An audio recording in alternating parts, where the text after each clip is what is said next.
Today, I am going to show you how to connect PostgreSQL network to N8N, enabling secure and seamless integration for your workflows. Start by opening N8N and navigating to the credential section in the left sidebar.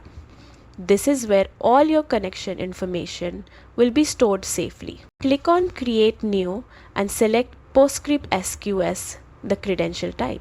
This tells N8N how to handle the connection properly. Next, enter your connection details carefully. Begin with the host, which can be a server name, IP address, or local if you're working locally. Then enter the port, usually 5432 unless you've changed it.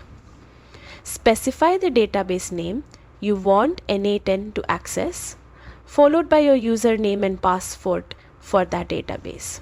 If your setup requires extra security, configure SSL or TLS settings to ensure encrypted communication.